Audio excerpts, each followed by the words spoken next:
All right, so hello guys. We are here today for Study Abroad session. We want to look at education and arts programs as well as STEM programs, that is science, technology, engineering, and mathematics. So I have here with me Rebecca Bote. She's in one of the states in US, so she is going to tell us the state where she is, the school where she is, the program she's doing, and then she will go ahead and show us the way as to how she went by her applications and then getting the funding and everything. Yes, I will not do much talking. I may just ask more questions based on what she's going to say. Yes, so I will leave the. I don't want to say the microphone. We are not using any microphone. I know. I'll leave the kind of saying. Meaning term crime, so I will leave everything to you to yeah, address the people who are online. Thank you. Okay. So thank you very much for the opportunity, Mr. Assifuah. Okay, just as I said, my name is Rebecca Buti. I'm a graduate of the University of Cape Coast, Ghana, and then I'm currently pursuing Add master. that this is the best school in Ghana. Yeah, the number one university in West Africa. Okay, so I'm currently pursuing my master's in mathematics education at the University of Central Arkansas here in the United States. So today we are going to look at how to apply to grad school.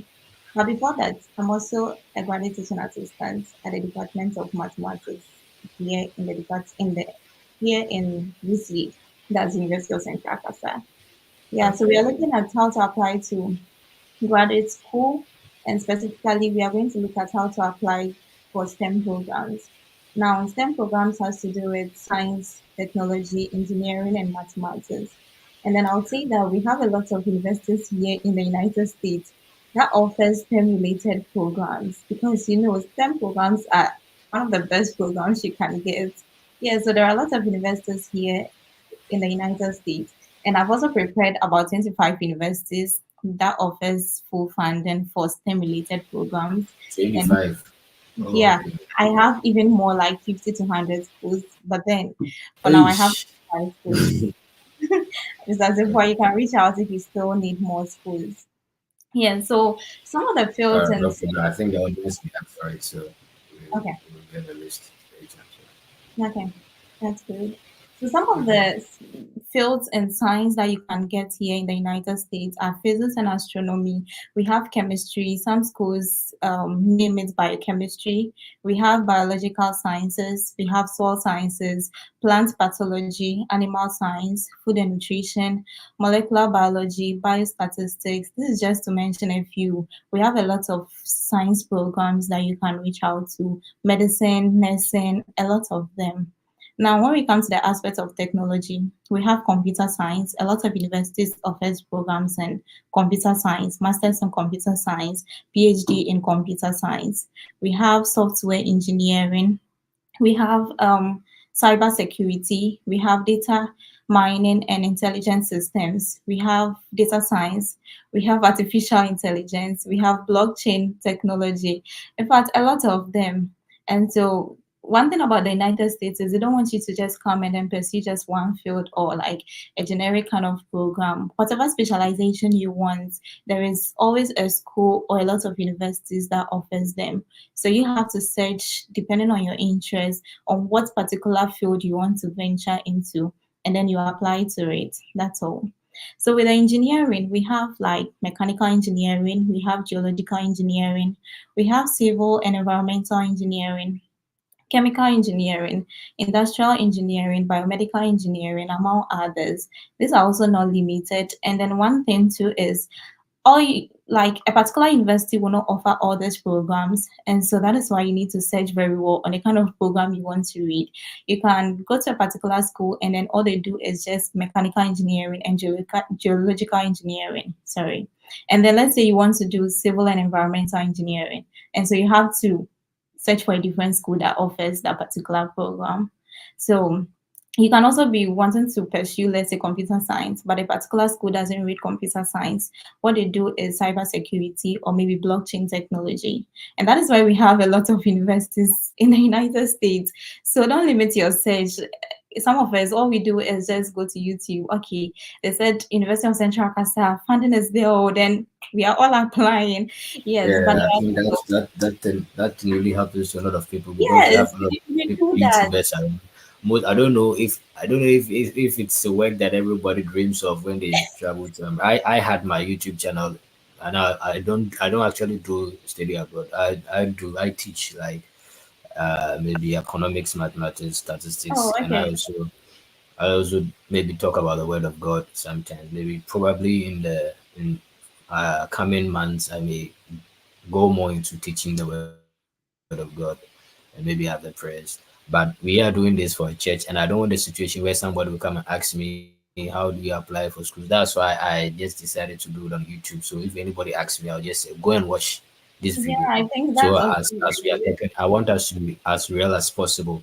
We have a lot of people online and they are sharing a lot of information. The moment one person mentions one school, you see hundreds of people applying to that. At the end of the day, they are not going to admit even 50. They are going to admit very few. And even those they admit, it's not everyone who's going to get funded. So maybe as you mentioned that's why I wanted to chip it in. So you can tell us the pros and cons following one school that somebody mentions and then they are thinking. So I can you mean, yes, continue? we mostly, yeah, thank you. A lot of people do that a lot. Once they hear that there is a particular school on YouTube or maybe LinkedIn, let's say maybe University of Central Casa, or they have a particular friend who has gone to that school, then they all start to apply to the same school.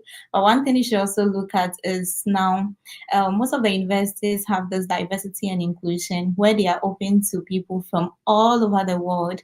And so you are not the only person from Ghana applying. We have people from the United States, different states are also applying to this particular school. We have people from different countries, Ivory Coast, Nigeria, and then even from Ghana, you're applying from UCC. We have people from Legon, people from KNUST, people from all other places applying. And this is social media, it's out there. Everyone is seeing it.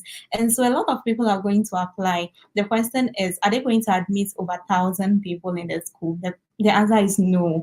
They are not going to admit because this is a lot. And sometimes your class size is like just 15, 20, 25. And then 1,000 people are applying. And let's say they have funding for In my just class, we are only three. Your class, I have a okay, yeah, class of because we are I'm doing just PhD. five. Yeah, yeah. Yes, PhD can even be two, one or three. So definitely. So imagine like masters 50 they can people. take five and the rest. Yeah. Yeah, imagine like 50 people applying. And then we are going to accept just six people in the class. Like, so it's just like a waste of money. So you have to just be careful. It's good to get to know the schools and all that, search about them, but don't limit your application to just the schools out there. That's why we have a lot of investors in the United States. So you can explore as many as possible as you can. Okay, so with the mathematics, we have applied mathematics, we have mathematical modeling, we have pure mathematics, we have applied statistics, we have statistics itself, and then we have computational mathematics. So these are some of the fields in mathematics. I know some schools may have more than what I've just mentioned, and so you have to know what you want to pursue and then the kind of course itself you want to do. That is and that will also direct you on the kind of program or the kind of school to also select. With education, we have a lot of education programs here. We just to mention a few, we have applied behavior analysis and autism disorders. We have science education, maths education, physics education, chemistry education, anything education you want. We have higher education and student affairs. We have educational leadership. However, with the thing about education programs here in the United States is it's not like back in Ghana where we have MPhil in science education, MPhil in physics education. No, here you can have an MS program in science, but with specialization in science education. That is how it is here. You can have even MA or MA in mathematics with specialization in math education, or you can have let's say MS physics education. That is how it is. Sometimes you can even have like physics and chemistry. No education is attached to it. But when you come to your research, you can have a research in that chemistry education. I don't know. US Oh, is so it's so nice. I don't know the way they structure their programs is very nice. So You have to read about the programs, read about the courses, and get to know what's about. And how do you get this? Most of the programs, the departments have their program objectives. So you get to read it. If it's for teaching, you'll get to know it there that this program is for teaching. If it's for you to work in the industry, you also get to know that it is for the industry. So basically, these are some of the courses. Now back to the main question: how do I apply to grad school? Yeah. So, applying to grad school, I would say that depends on your choice of program, and then your choice of program has to do with what you're passionate about, and then if this choice of program actually aligns with your career goals and objectives. I'm not sure the reason why you want to leave Ghana is because you just want to jump and come to the US. No, yeah. So, it should be something that you are very passionate about, something that really aligns. Please repeat that one. People have the concept that okay, Yeah, I so it just shouldn't be because I you just have just to want leave to out jump of out the from country. Ghana and then come to the United States.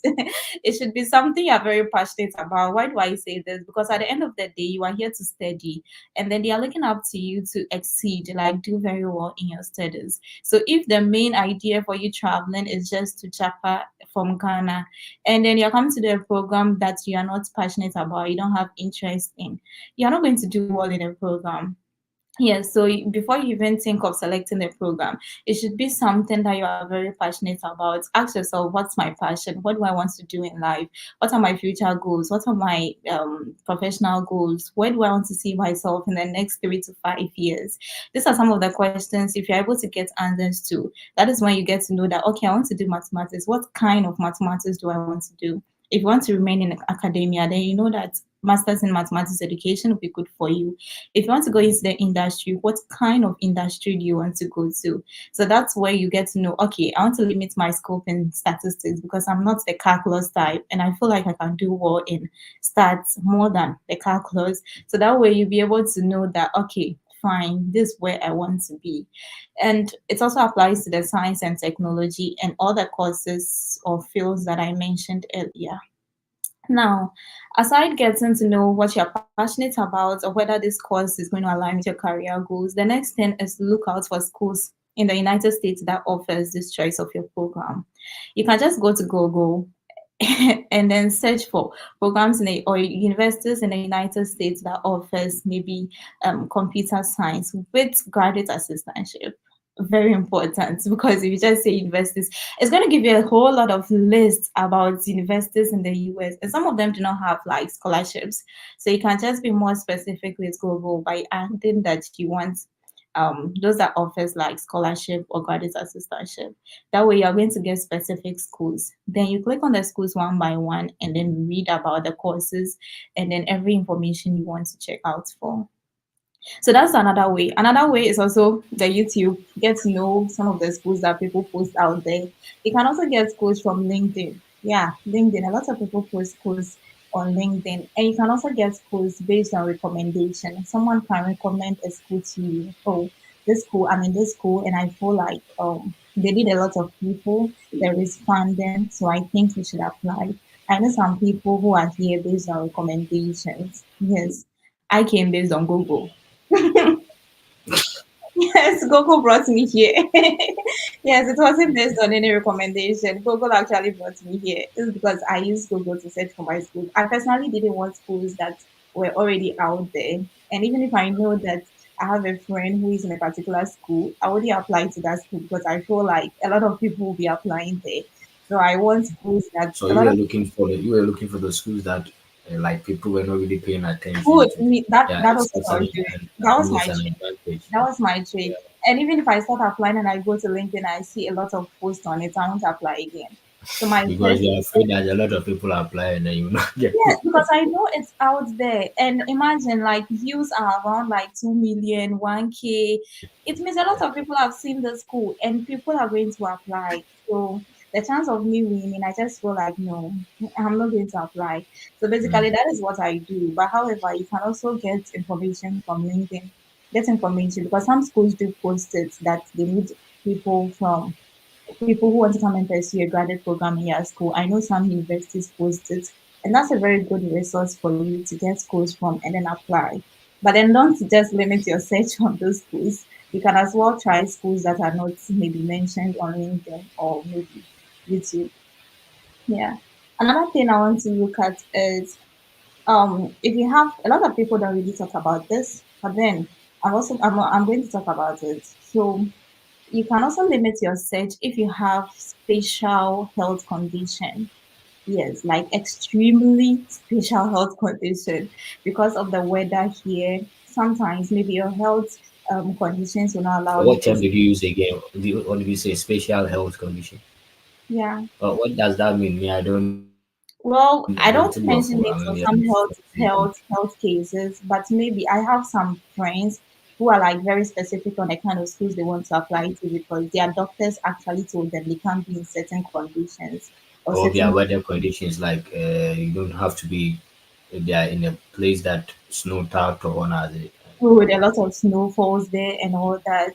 So you have to be very careful, like limit your search unless you have those special cases. But if you're like young Kwan, then you just have to apply to any school here. Even though me, I'm like young Kwan, but there are some places like Alaska, I'll never go there because the place is very cold.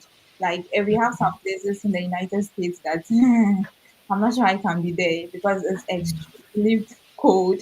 Yeah, so Yeah, you when can. you are, I think when you are going to the north, approaching Canada, those Yes, areas are much it's colder. very cold, like very cold. Even as at now that some places the snow has not started. I know some places that snow has already started falling there.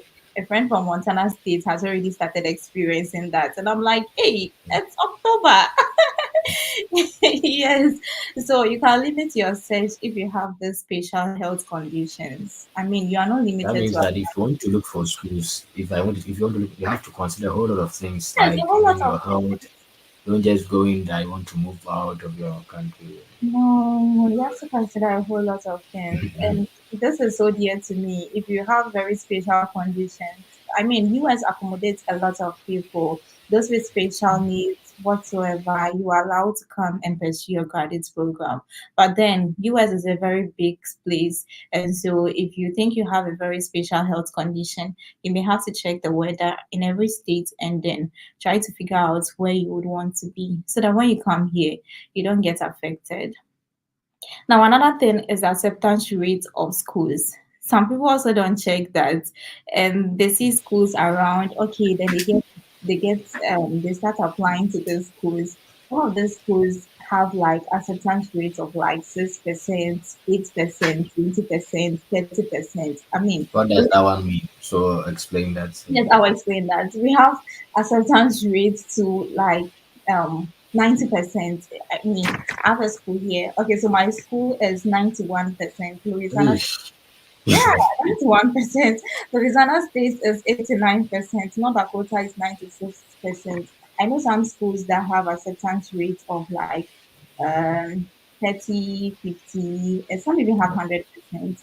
Now, acceptance rate is like how um they are able to accept international students in their school.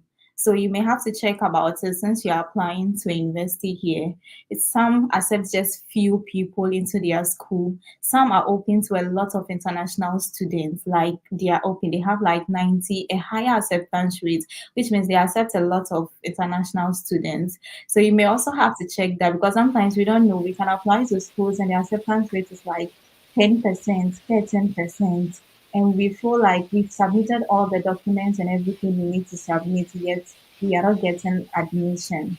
And sometimes Yeah, it's not that 30% means that if 100 people are applying to the school, good. they'll pick Only 30. 30%. Yeah. Good. That's the only percentage they are picking. 100% is they accept a lot of people. Out of even 100 people, even if people drop, they are at least a lot of them, they will pick almost everybody.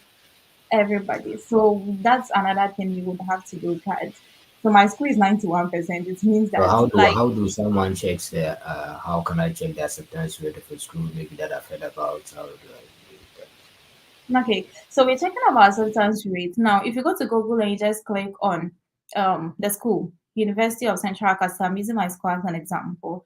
You click on it. Now, right on the interface at the right hand side, you will see the graduation rate and then you will also see the acceptance rate of the school. It is always there. So you just go to Google, click on the school, Louisiana State University. Once you click on it, at the right hand side, you will see the acceptance rate there. Any school you look at for, you will see the acceptance rate, their graduation rate, and everything. So that's where you get to see, oh, this school has an acceptance rate of 5%. This school has an acceptance rate of 10%. This school has an acceptance rate of 90%.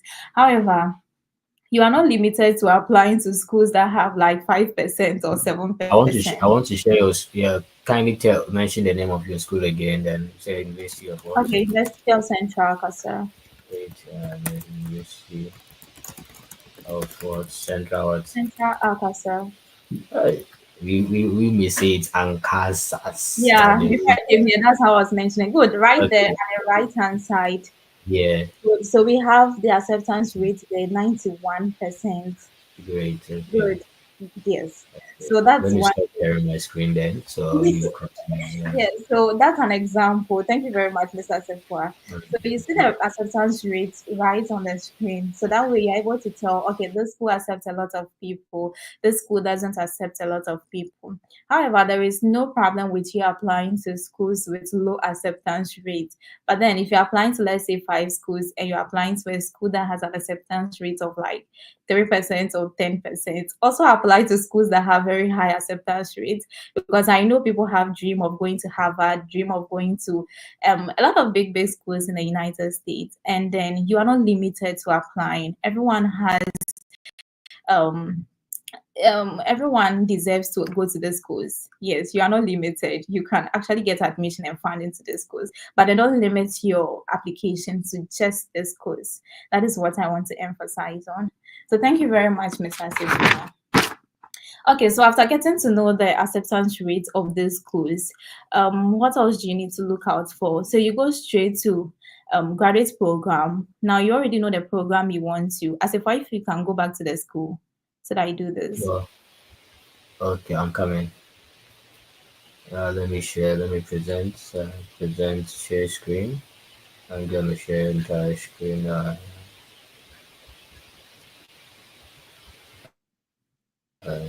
To which one am I using? Okay, Google. Okay, yeah. Can you see it? Yeah. Okay, so right there, after looking at the acceptance rate of the school, the next thing you want to look at is click on graduate programs.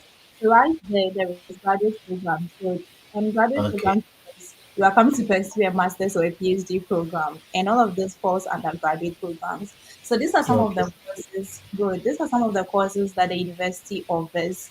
We have College of Business, College of Education. So these are the education programs that have been okay. offered.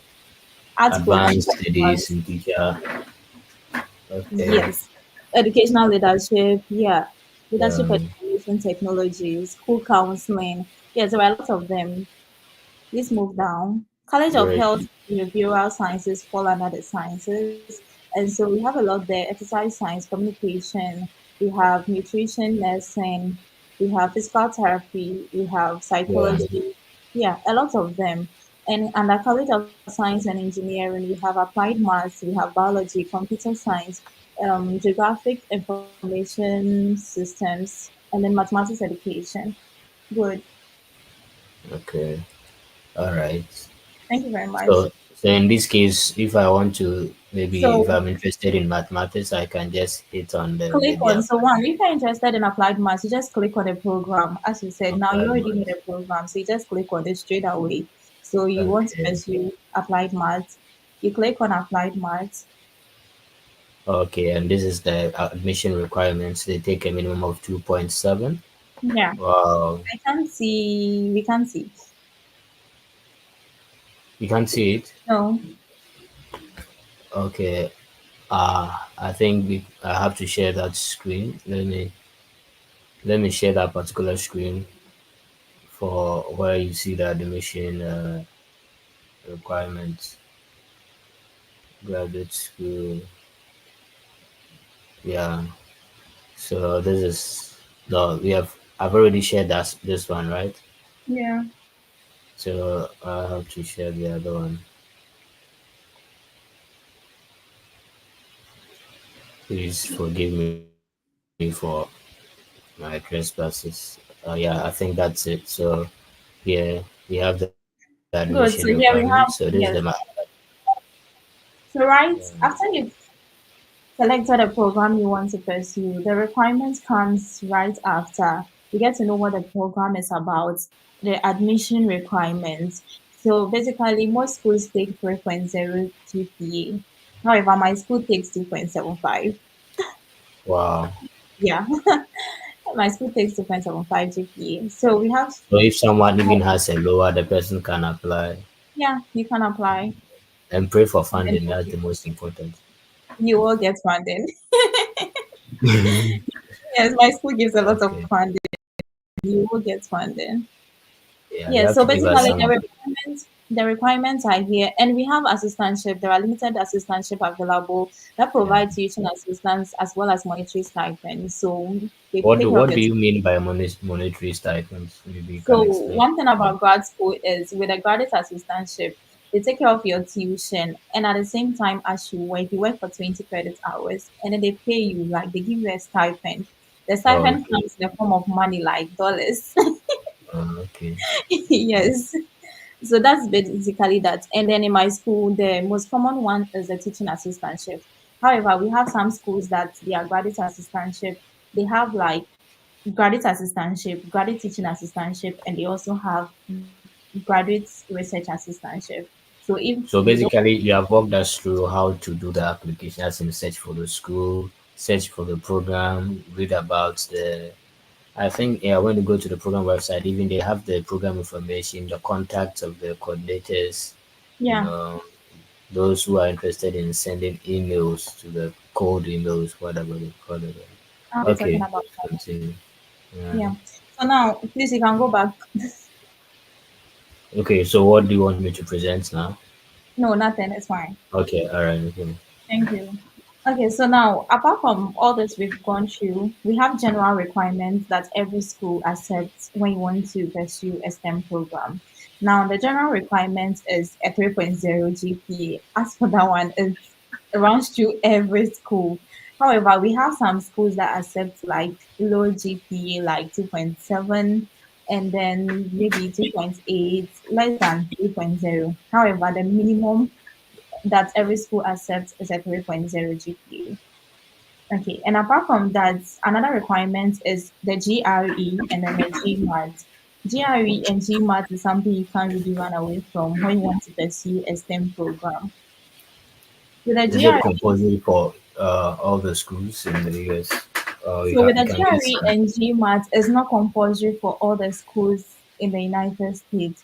However, with some of the programs, especially with the computer science like data science, artificial intelligence, some of the courses you require GRE or GMAT.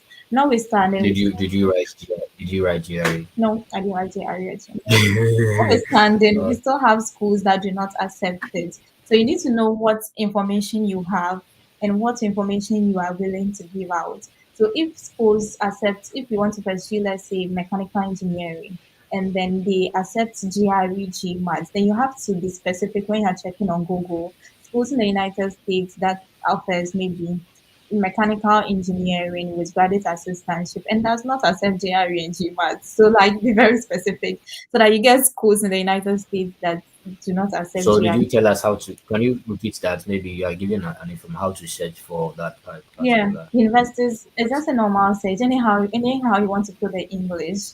So universities in the United States that pursues Okay, so hold on. I just want to let me type. You said universities in the United States. Uh, that offers mechanical engineering. mechanical, uh, Without GRE or GMAT.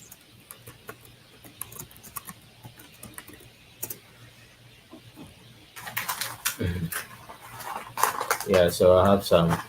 Good. So you have to just go through the schools, write them down, search about it, just like how we search for the Wait, so I schools. have to take my time and then write all of Yes, you have to. You have it. to. Is And hard. sometimes even on Google, some of the information you will get, even though they don't accept GRE and GMAT, on their website they accept, just that if you email them it can be waived. So that's Oh, another okay. thing for you. Yeah, if you email them it can be waived. And some of them out here they actually do not take GRE and GMAT, so you have to write this course. Yeah, I know it's a lot of work, but then it's worth it because you're going to pay application I fee. think we And can, if we can make it with funding, right? yeah, I added that. I didn't. That Yeah, okay. that one is very Definitely. important because it's the money we want. Okay. With funding, comma without. I rather use with GRE without GRE. Okay. So we Oh, have okay, without the GRE. University of Cincinnati, Yeah, mechanical engineering masters. But I think they are say I can see online at those yeah, that's like what you hear. But once you search for them, there are lots we of have them. John Hopkins University, no GRE, like okay, a lot of schools. Okay, let's Yeah. continue. So that's how we basically search for them. So some of the schools accept GRE and GMAT, some don't accept GRE and GMAT. And even with the schools that accept very low GPA, sometimes before they are even able to accept, you need like a GRE or GMAT to prove that you'll be able to like read the graduate program, even though you have very low GPA. You can have a very low GPA like 2.5 and a very strong GRE scores and you still be admitted. Yeah. But then, as I said, don't limit your search because United States is very big, and then all the even though these are the general requirements, we still have schools that do not accept GRE or GMAT. Now, another thing is the SOP. Some schools call it motivation statement, some call it personal statement. This is where you get to tell the graduate school or the I admission think the team. same is the motivational statement, So personal basically, statement, it just yeah. depends on what the site or the department would want you to write about. Everybody have like every school has their own definition about SOP. Yes. So basically, I go to the site where we have the requirements, read about it. Sometimes where the SOP is, you will see information about it. Talk to us about why you want to pursue a graduate program. Some they will tell you just give us 500 words about why you want to pursue a graduate program. Some even though they write motivation statements, they can still tell you what they want you to give them. Like which part in your life did you think of? No, I really want to pursue a graduate program in maybe chemical engineering. That is all they want you to give them. Sometimes they can limit your search to just specific things, and that is all. Sometimes they can even tell you to just write about your career goals and then why the program is meant to help you achieve your career goals or your professional goals. So SOP is not really like something specific. It's cut across every schools. However, you can have a template about an SOP. This is my SOP. This is the program I want to read. This is the information about me, why I think I want to pursue a graduate program in mathematics. And then if you want to read a research kind of program, what kind of research you want to do, what you want to be in, that's your career goals, and then how you think that a program is going to help you achieve those career goals. And what impact are you also bringing on board, like coming to join the department? What skills do you have? Like, what are you bringing on board? You can also add this if you have a lot, because I know some people have, like, they've done a lot of internships and all that, and they've acquired a lot of skills. So you can as well add them. It's about you. So that is where the admission team is really going to understand, oh, this is a person we are admitting. This is how the person is. These are the person's goals. These are the person's objectives. And it aligns with our schools or our department's objectives as well. And so the person will be willing to admit you.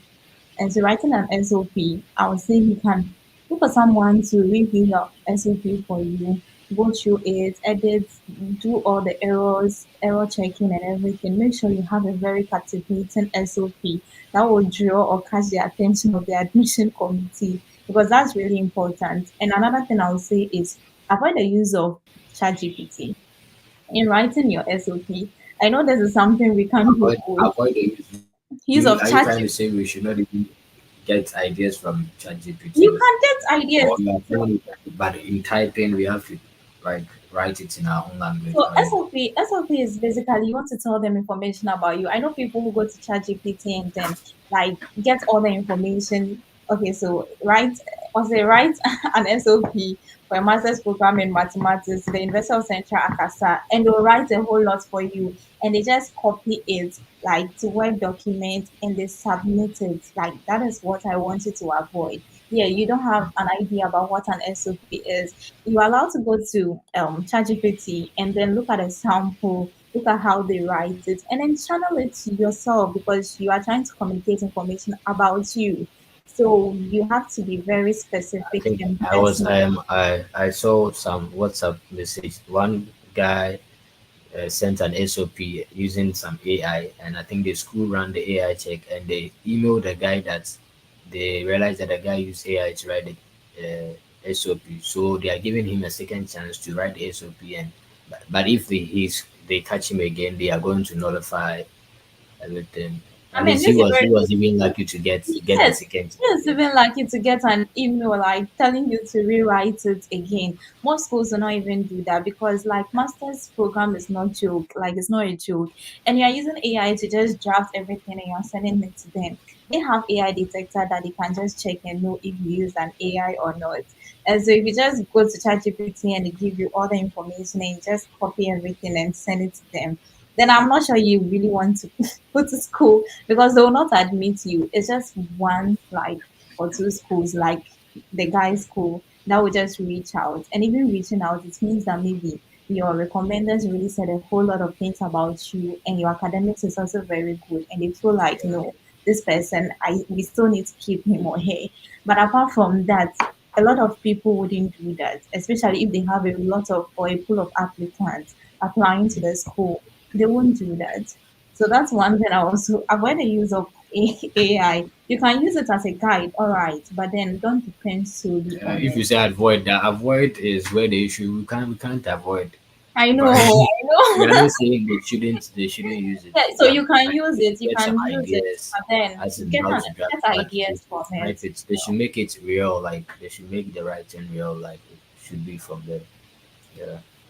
Yeah. Because people will say AI has come to stay, and it's not Oh everything yes, and we anymore. all use it. Personally, I use it. We all use So if you say AI. avoid, We all use AI. But uh, writing your SOP, you just you have have to to I use control it means as like a you have to guide. control the AI. Don't let AI control you. Like you have Just use it as a guide to see how they've drafted it, and then you also look at it and then draft it.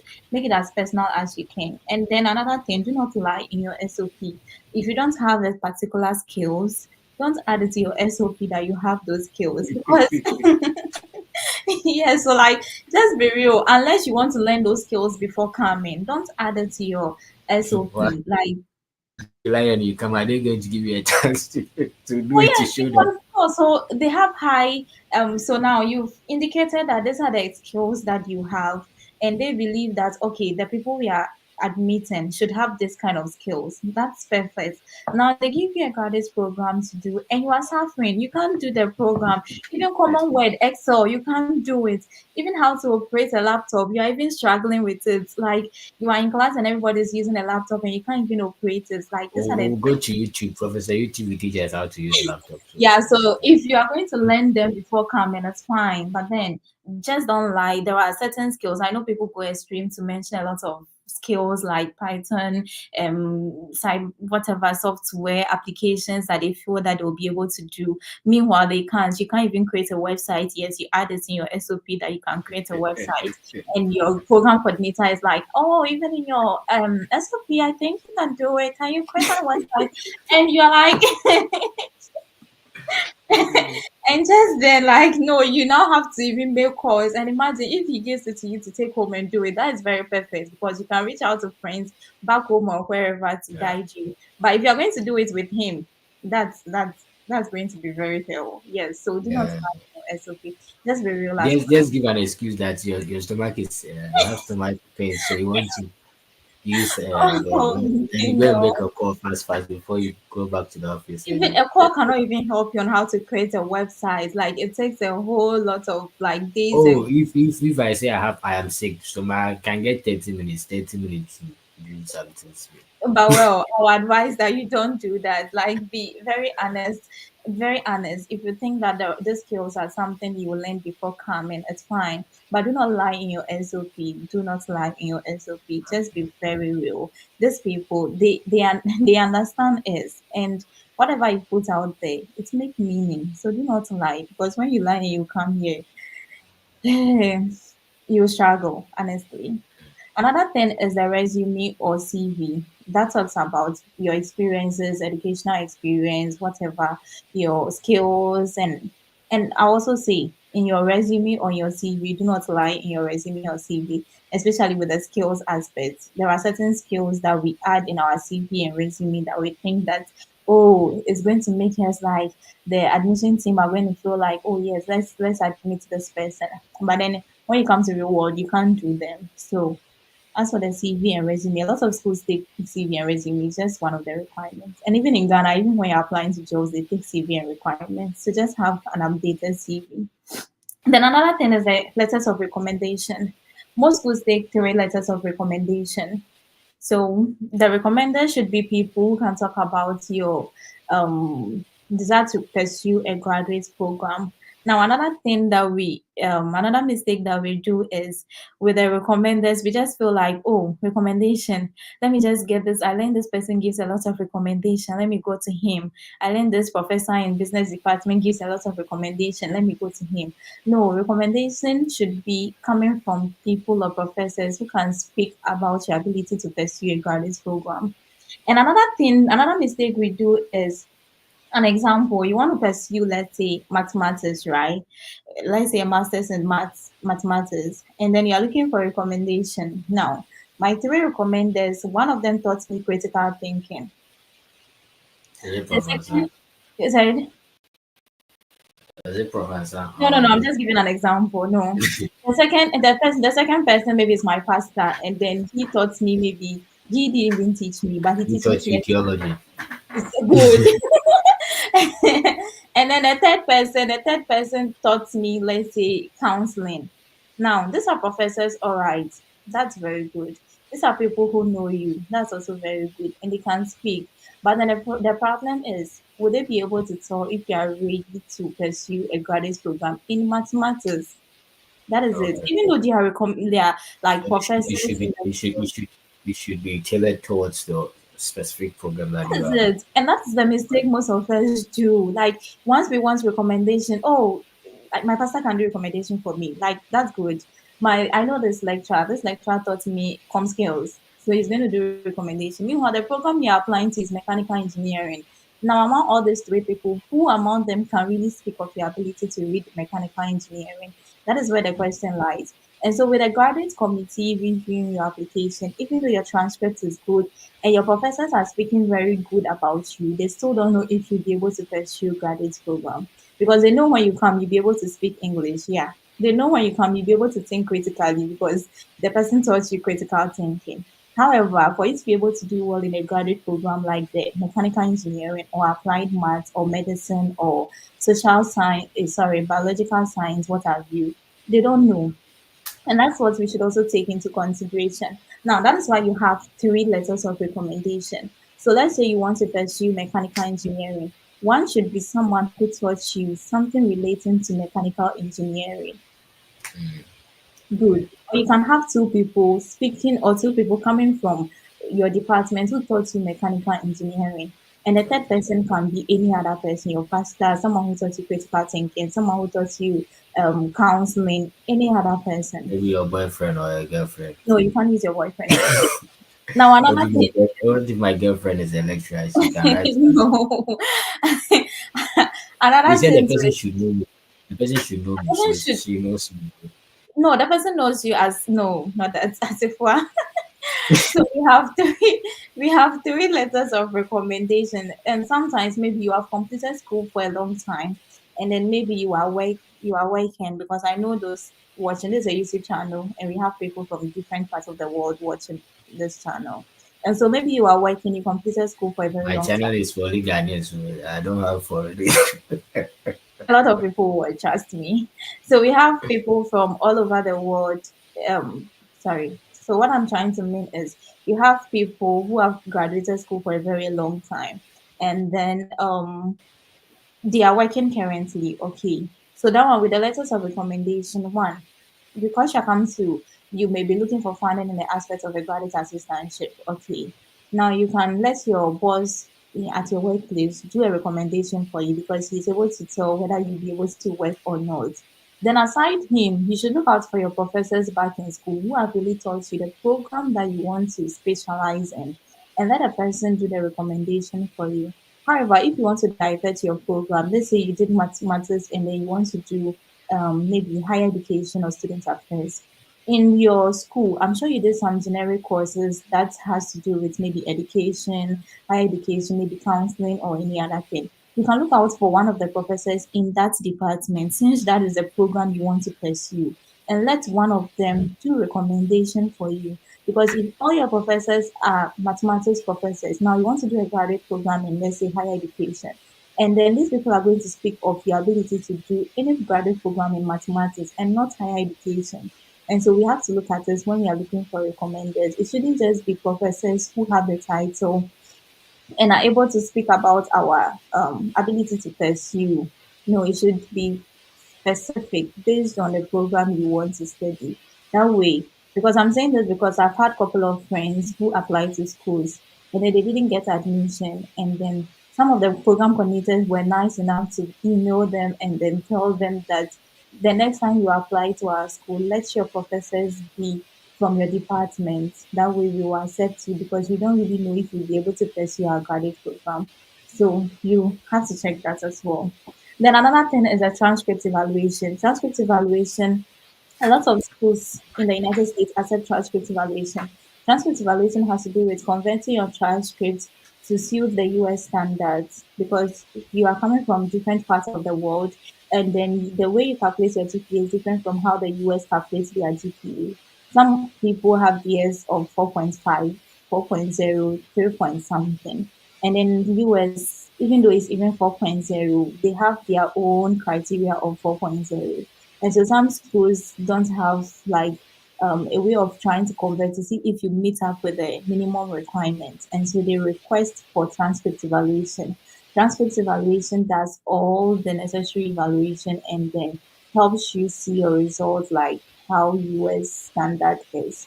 And so some schools take that. However, if you don't have transcript evaluation, it's not compulsory to apply to schools that accept transcript evaluation.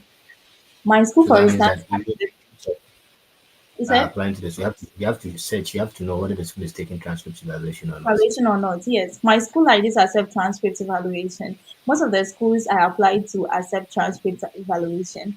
And So personally, you did evaluation. yes, I did evaluation. You have And money, personally, so I did evaluation because I felt like lots of people didn't do evaluation because it's expensive. And then I did evaluation because I feel like because it's expensive, a lot of people will apply to those schools.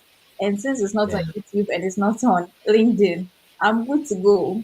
And so But you had money. You had money, so that's why you did that. it's not Yeah. really about me having money. It wasn't easy. It wasn't easy really evaluating transcript because it's expensive. It's not easy. How So much? How much two did hundred it and cost? seventy-three dollars. What? $273. Hey. Oh, okay. 273. Oh, I see. Yeah. Is it Because most West? Is it take World West. Education Services? Yeah. When did you do yours? What time did you do it? 2023. Like which month? Which month? I can't really remember the month. Yeah, but because I think there is disparity in the pricing sometimes. Like I think, yeah. So if those who are interested in evaluating, they can take Yeah, advantage of, it's because it's as, it's as the the year price. goes by, they increase. So it's Yeah. well, it's still 273 because I did Right. one for Yeah. someone just last 2 weeks, but then it's Oh, a dollar. so you do evaluation for people, so Yes, I anybody do can. evaluation for Do you people. do it for free or you charge them? No, I charge them. How much? How much? Let's It's advertise on 273, this. so it's just equivalent. I Oh, mean, okay, you take the equivalent, mhm. uh, like in Ghana city. Yeah, and then I Okay, so just if give. anybody wants to do like any kind of, you have you a lot of dollars. So if anybody wants to get some dollars for city, they can. Okay, so you can reach me and I'll link you to Sister Yeah, Rebecca. She has a lot of dollars, but don't go and ask her for money. I don't think she'll give you money for free. So it's a business. Please continue. Anyways, and with the STEM related programs, some schools require that you reach out to supervisors. I know this is not really common when it comes to arts and then business programs, and especially even with the STEM program, something like mathematics, it doesn't really require you to reach out to supervisors. But then some schools, especially with the science related programs and health related programs, and then with the engineering, some of these schools require that you reach out to a supervisor. Now, I'll be talking about where you have to reach out to a coordinator, and then I'll bring that in. Another, sometimes too, some schools require writing sample, and that's for PhD students. This is a graduate um, application, something that we are doing. And then it's for both masters and PhD. That's why I'm bringing this in. So some schools require writing samples for PhD students, and some schools can make as pen paper, any research work that is done. And so, and I think we all did research back at undergraduates, and so you can provide that. And then some schools take initial deposits, just few schools do that. And if you think that you have the abilities to pay that amount of money, you can go ahead and apply to that school. I know Montclair State University takes initial deposits right Yeah, after. in Georgia State University takes, if they admit you, they have to make some initial deposits before. There are other Good. schools, so you have to check. So So you it's have not just after applying; it's even you after can't just turn admission. up and Even apply. You have to really check this. And personally, during second, I wouldn't want to pay this initial deposit because that's something very huge. And then yeah. after that time, you don't even have the money to really pay. And you're not And even what if you, and if you go for the interview and you're about, good. What if you don't even get a funded? Then it means that like your money is gone. Some schools don't even refund. Some schools refund, but unless you come to the school, then they yes, will yes, refund it to you. And yes, if you don't yeah. end up don't Georgia, go, not I think going. Georgia State when you arrive, they will give you back your money. So Good. So if you don't go to that school, then it means that automatically you're not getting back can your ask. money. And so you have to really search about this before. Some schools also require financial statements, like a bank statement, during the application process. And so if you think that you'll be able to get a bank statement to be able to cover the cost of your entire studies, then that's fine. You can apply to those schools. But if you feel that you can't get this bank statement to prove that you are able to pay for the cost of your studies, and I think you can also forget the school and look out for schools that do not accept financial statements. All these are part of the requirements where we went to see. So you can see Wow. all the information there. That way you'll be able to tell this is all the information they need. I already have them. And so I'm ready to start. I'm ready to apply. But if you don't have them, then I think there is no need applying to those schools. Now, another thing is the application fee. Most people don't like paying application fee for schools, and that's one thing I also want to talk about. I mean, I know it's very hard paying for application fee, especially if you convert the dollar rate, like paying for $100 application fee or like 75, 80, $60 application fee. It's very expensive, and let's assume you want to apply to like 3 to 5 schools. And imagine some of the schools even require you to do transcript evaluation and you're going to do the evaluation. That's very, very hard. I understand. You But can then, spend like more like 4,000 cedis on even on mhm, one school.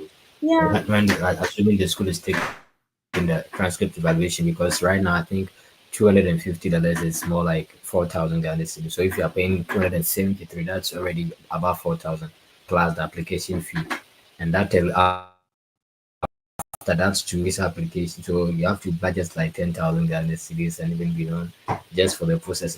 And when you get the visa, then you have to plan for the plenty.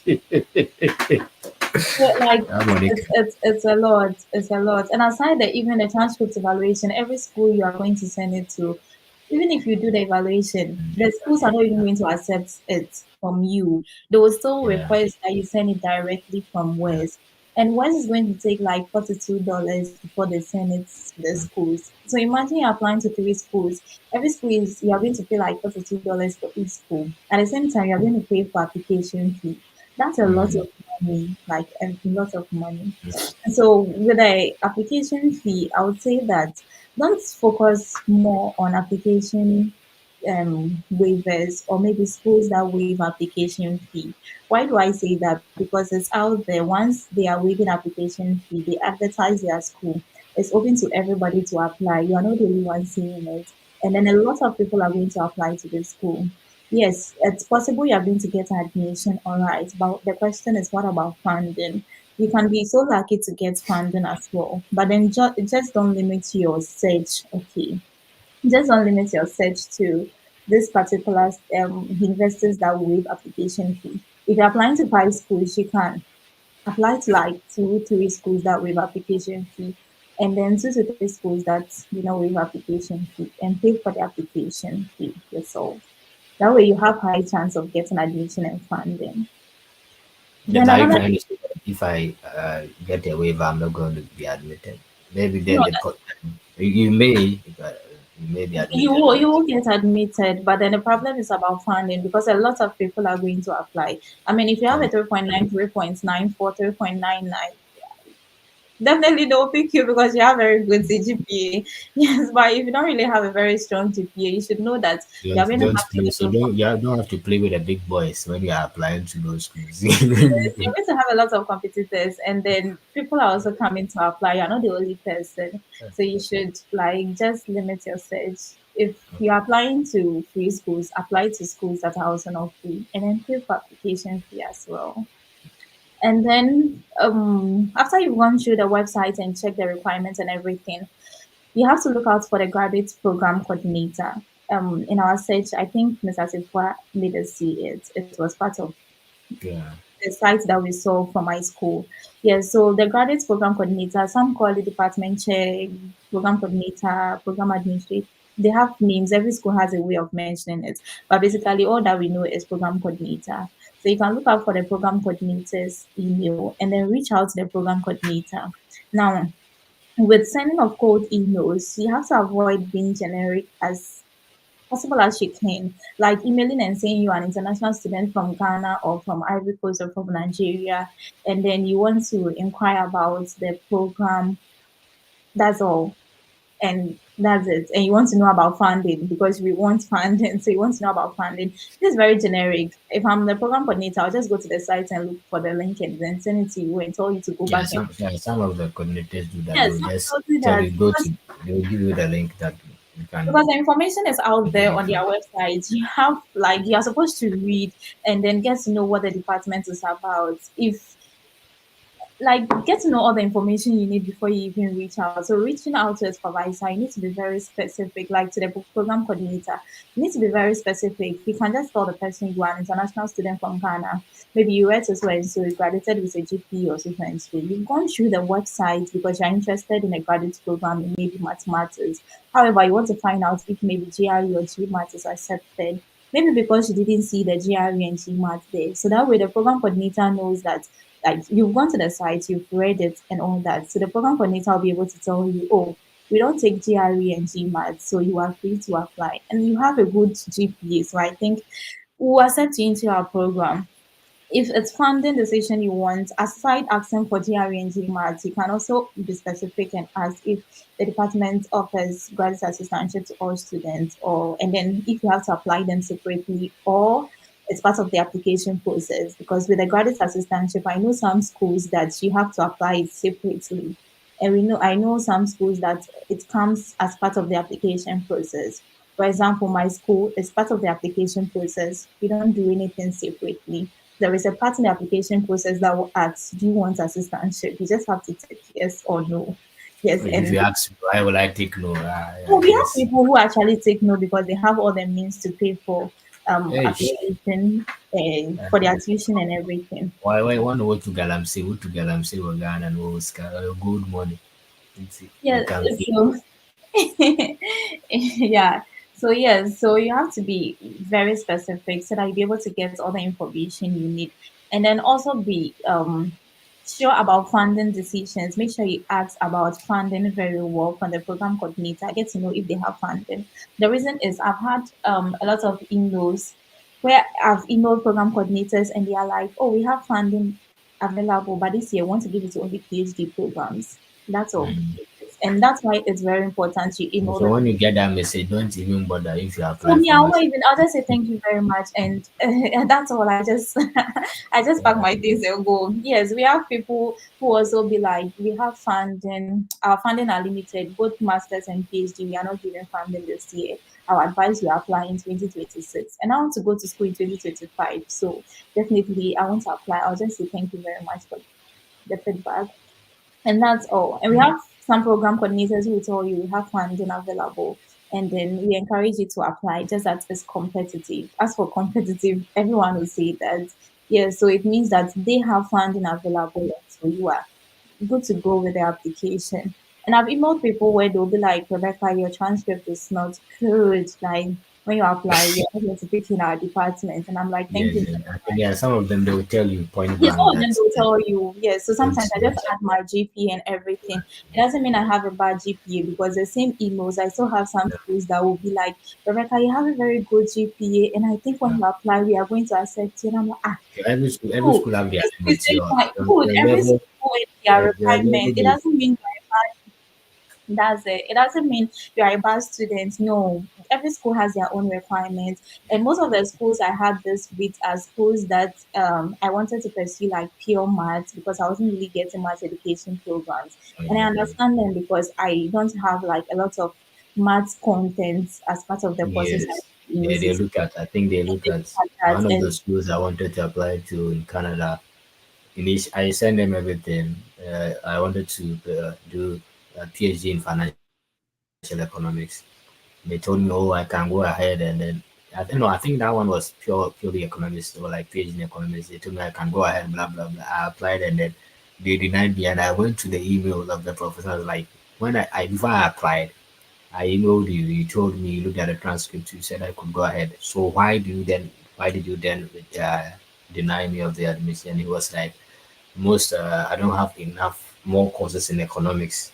But like in UCC actuarial science to do my principles of economics micro macro, then elements of economics micro macro, then do intermediate economics. Then the master's level I did microeconomic theory and then macroeconomic theory. To them, it is still not enough. We are saying that all these like seven or sorry, five or economics courses are not enough. So that's what we are saying. Just to confirm it, you have to know the specific program you are applying to, the number of courses they want. Maybe if you are applying for economics, they need maybe 7 or 10 economics courses on your transcripts before you. But then he explained that after I sought after for the reason why, and I had sorry. paid them. So it's kind of shit. Oh, The only thing I thank God was that there was somebody who paid that application for me. that's also bad Candidly, on that person's part because the person has well, wasted money. most of the schools in Canada they take the application fee is very It's expensive as very, well. very expensive. That's why I didn't try it. It's very, very So expensive. I didn't shame it. I shame it, but well, I mean, that's why it's very like some important of to us read. we learned the hard way. So this is a free information. Some of us learned the hard way. So this is free information. And some of us are, and it's good we are really doing this because there are lots of times we've wasted money out there because we didn't know more about this Yeah, application process and all that. So I advise that we really take advantage with some of these programs, get to yeah, learn more from people who have passed through it so that we don't repeat the same mistakes because paying yeah. 120, $150 and then getting pounds like it's bad. I remember one of the school I actually emailed and the professor was like, "Oh, I can go ahead and apply everything. My transcript is good."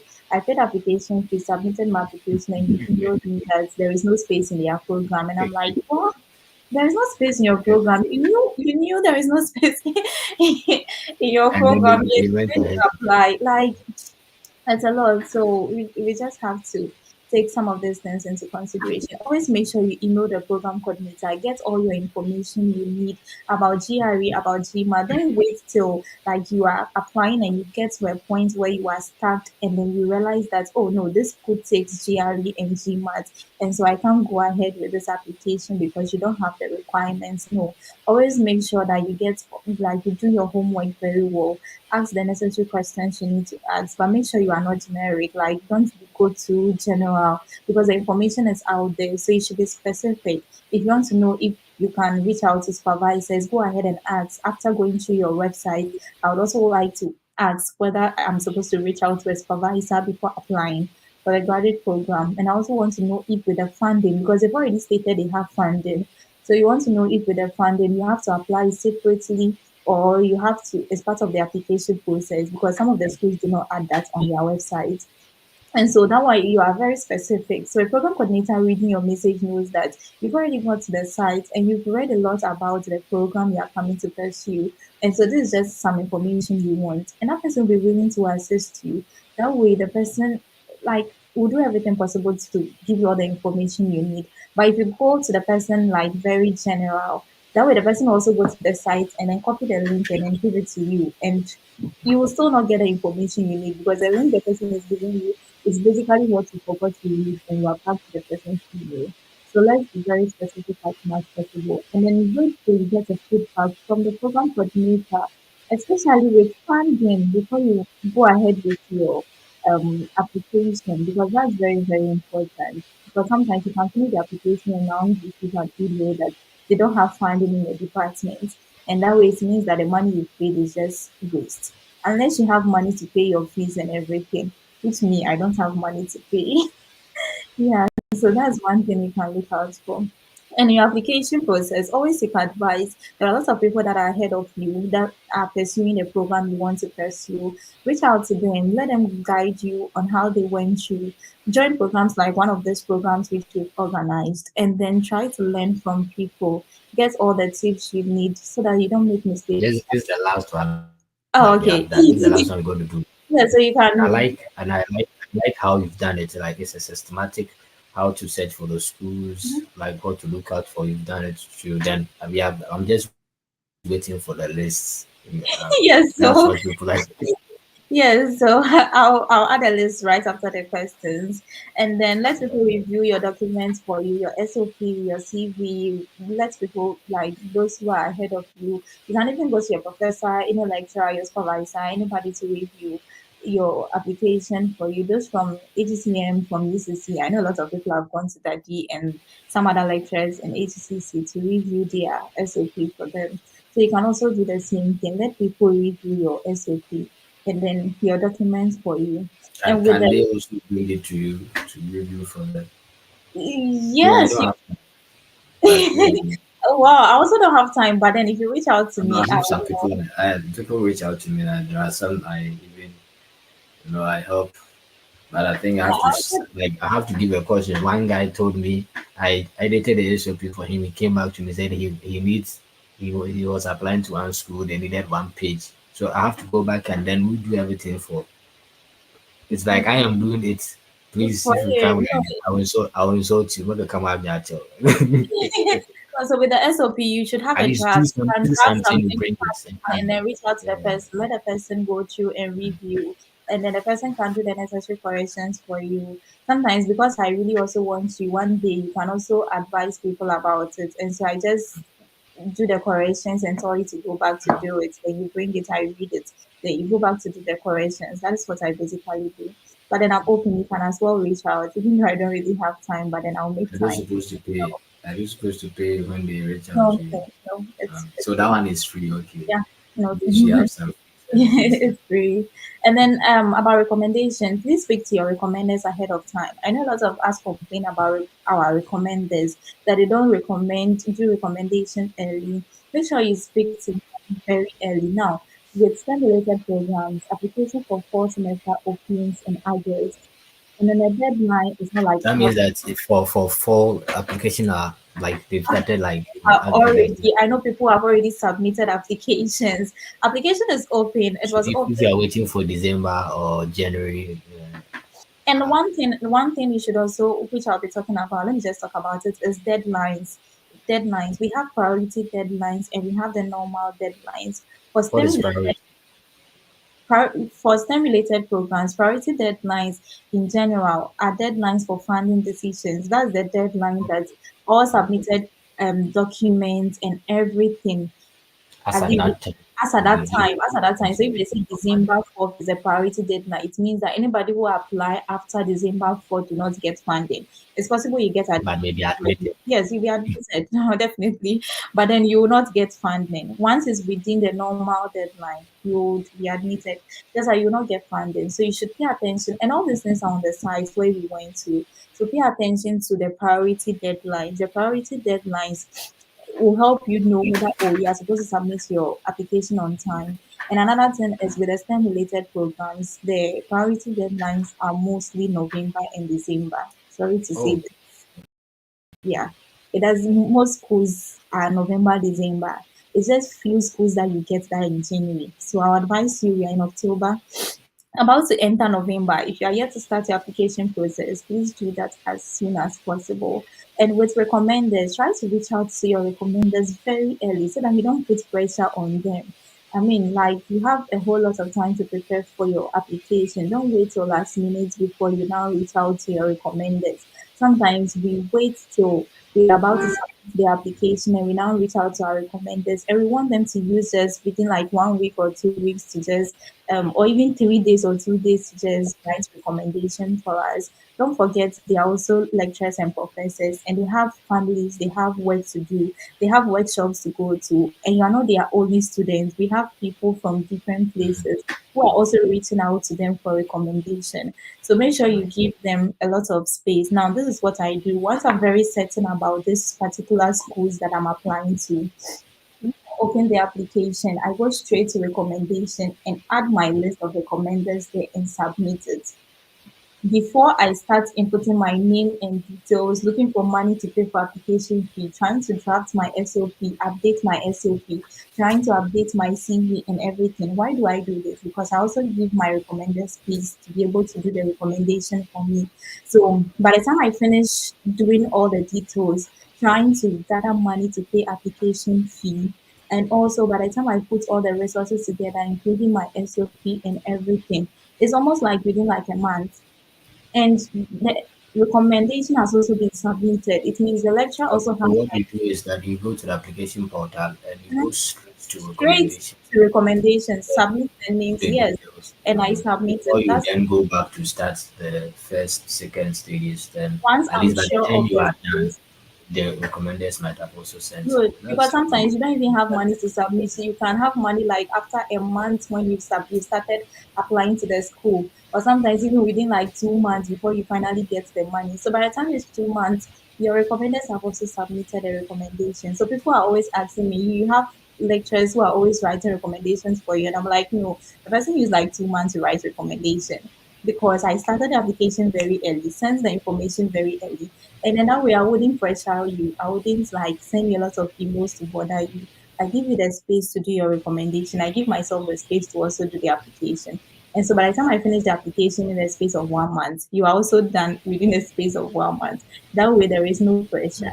And it's also fine that way because our lecturers, we are always complaining and we forget to put ourselves in their shoes that they also have a lot of things to do. Yeah. I think that basically that's all. And with the schools, after the question and answers, I'll drop some of the schools in the chat box or maybe send them to you so that you give it out to whoever needs Yeah, it. maybe you can drop some of the schools in the chat box as we also wait for others to also.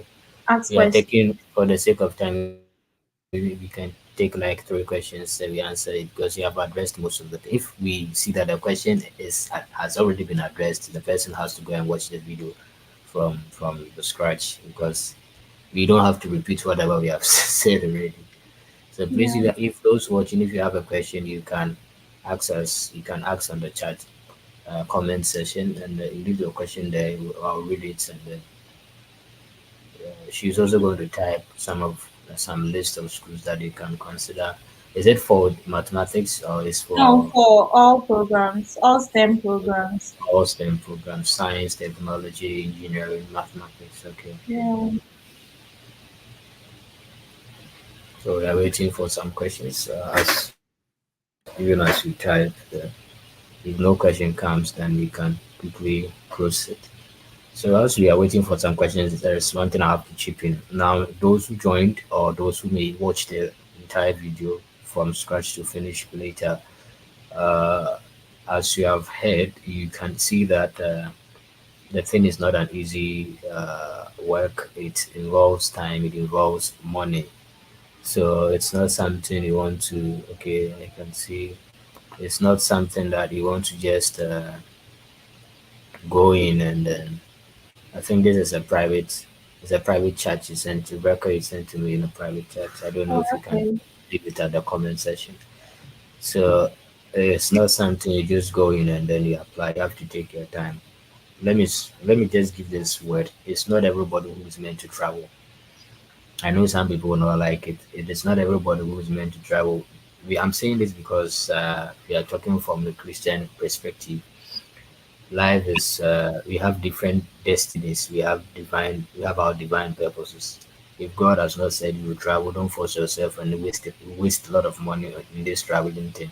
You will waste a lot of money because it's one thing. Even the application process and even getting admission is very tough. It's one thing being admitted, another thing getting funded.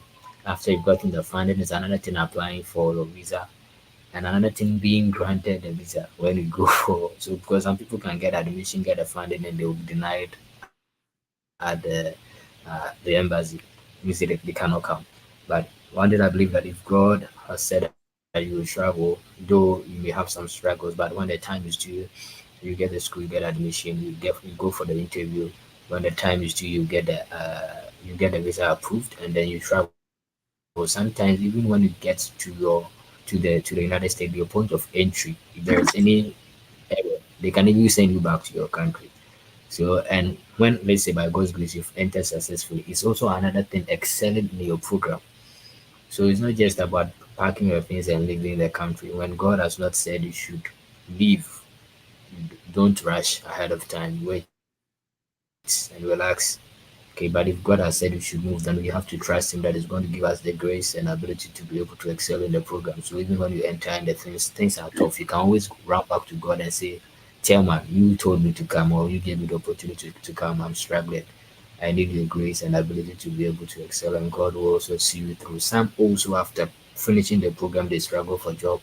So this whole thing is not just about moving. You have to make sure you know that it is it is part of your destiny or it's your purpose. If not, don't waste. If you have money, if you are working in your country and you have some good money, you have your peace of mind. Don't rush and then leave your country to come and suffer in the strange land. Here, it's like everyone for himself, God for us. So if you are struggling,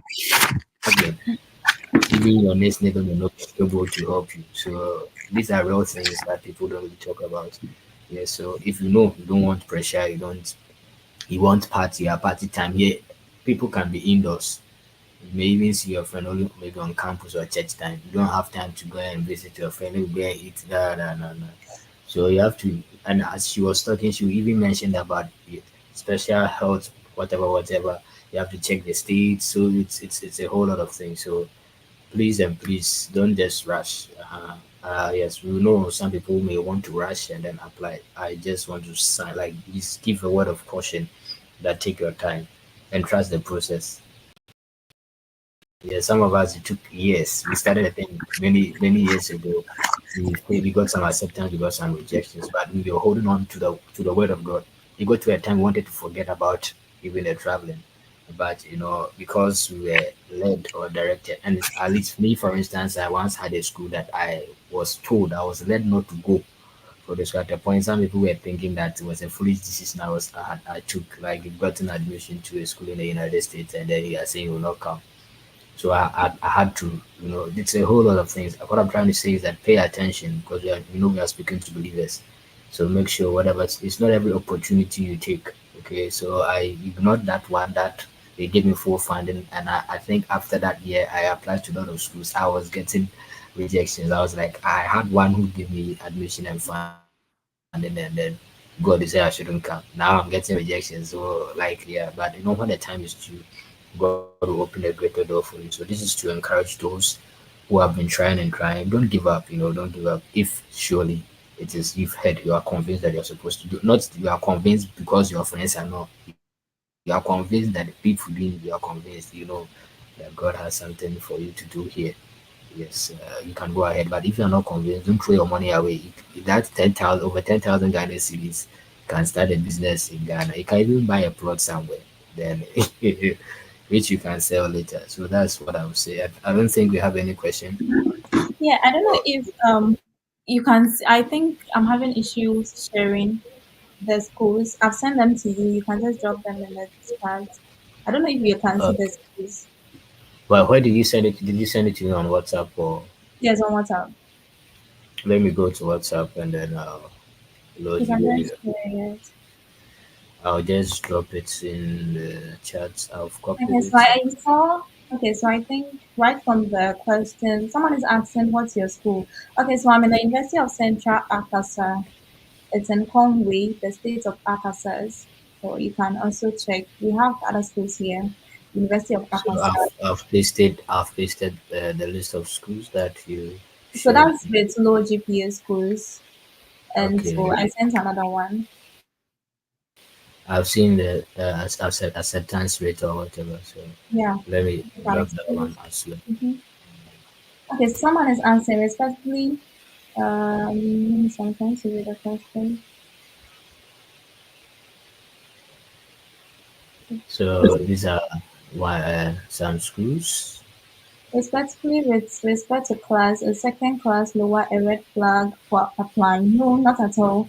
It's not a red flag. I just I think that's the reason why we have even shared some low GPA So school I've like just this one. sent low GPA Yeah, schools.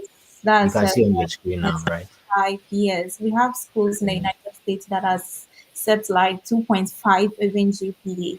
Getting a Mm. lower shouldn't limit you from traveling outside the country. Getting a lower shouldn't limit you for pursuing your dreams. You have all the skills, everything. Like you just have to look for schools there. That is why we just learned about how to search for schools. So go to Google, search for schools in the United States that accept the GPA that you have. Even if you have a 2.3, 2.2, just click it on Google and then it's going to give you a list of schools. Go through a systematic process on how you are going to apply for schools, just as what we've discussed here, and then get to see all the requirements that they need. And trust me, you're going to get admission and you're also going to get funding. Even though we have 3.0 as the minimum, I know a lot of people who are here with the 2.5, 2.2, 2.0 GPA. And we have people who are also here with the 3.8, 3.9, 3.2 CGPA.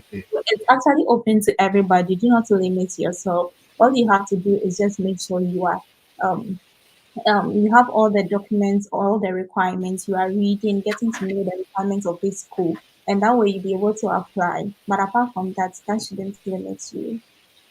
Let me Okay, see if you have any other question. I Yes, don't think aside so. that, so before we conclude, aside that we are all open. As I said earlier, try as much as possible to reach out to people ahead of you and then seek counsel with regards to your application process, especially after you've gotten admission with the assistantship and then with your visa applications. You need a lot of people to guide you with your process, go through your documents, your visa interview questions and all that. You need people to guide you. So do not like hide. Try to reach out to people. I mean, there is no harm in trying to reach out. So try as much as possible to reach out. We have a lot of channels that you can also watch. Our sister Helena Beve has a YouTube channel. You can go Yeah, there and watch. Iran and spice. Yes, so she has a YouTube channel that inspires a lot of people on how to apply to graduate school. So you can as well go to her site and then watch. You can also look out for Freddie Feds. This is also one of the platform I was actually listening to, and he Oh, actually helped in my mock session before my visa interview, together with some other people. So you can as well go to Freddie Feds and then check out for. He has a lot of videos on application process, schools, and all that, how to he apply. started this thing long ago, so Yes, we can also reach out to him. And then Aaron Inspires, you can also check out YouTube for Aaron Inspires. He also has a lot of videos on how to apply for graduate school programs. So check out for it. And then the last person is Victor Agboga. You can also check on YouTube for him. So I'm taking it again. Fred Effects, the Fred Effects, Aaron Inspires, Helen Agbeve, and then Victor Agboga. You can check out YouTube for those people and then try to listen to. whatever they have to say about application process. Get a lot of insights about these things. And don't forget that fall applications have already started and their deadlines are also approaching. I know some schools whose deadline are in November, some schools whose deadline are in December. However, it doesn't mean that when you apply, you are not going to be paid because every school has their own deadlines. So check out for deadlines of every school, especially their priority deadlines. Since you are you want to be considered for funding.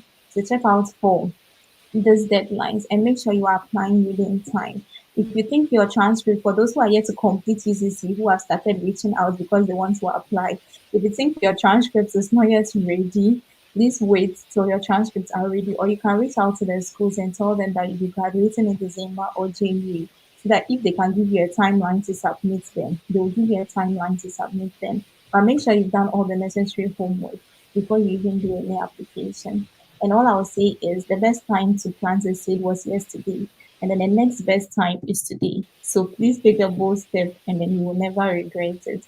Thank you very much. What if yesterday planting the seed, the land was not a fertile land? And this one will definitely be a fertile land. This one will definitely be a fertile land. And So it's no structure. So the best time to plant a seed on a fertile land with the right conditions was yesterday. Add all of so that we don't critique. Some of us will critique what we are saying. So add you're the everything. only one who is thinking about that. It will also be my greatest desire if all of you watching out here and then the people who are yet to watch also make it to the United States or to any country to pursue their dream program in any of the graduate schools here in the United States. And so I would Me, I say that wouldn't I wouldn't say I would like you to come. I would say I would like to come if God wants you to come because there are challenges. yeah, I know it's God's timing, but then we will be happy to see you all here and we wish you all the best in your application process and hoping to see you next year, fall 2025 or spring 2025, and then in the years to come. Thank you very much, Mr. Yeah. Sifwa. God bless all of them. Yeah. God bless all of you. We'll close now, just as we did with Helen's one. We prayed after it, so this one too will pray surely. Okay. So thank you very much for the lessons that you've taken us through. May God bless you, and then everything that you lost, the time, may God reward you. Maybe you may have used the time to study. We pray that whenever you pick your book to study, God will give you some acceleration to assimilate, the things that you are supposed to study for the time that you have spent for the people of God and showing them this particular journey. And for those who are going to apply, we pray as the Lord will. May the will of God, which is a good report, stand concerning you, and may the agenda of the enemy against you not stand. May every plot of the wicked one against your applications, your admissions, your fundings, your visa being approved, may every plot of the wicked one be aborted. May it not prosper in the name of Jesus Christ. Amen. Let me see. Bye Thank you very much. bye.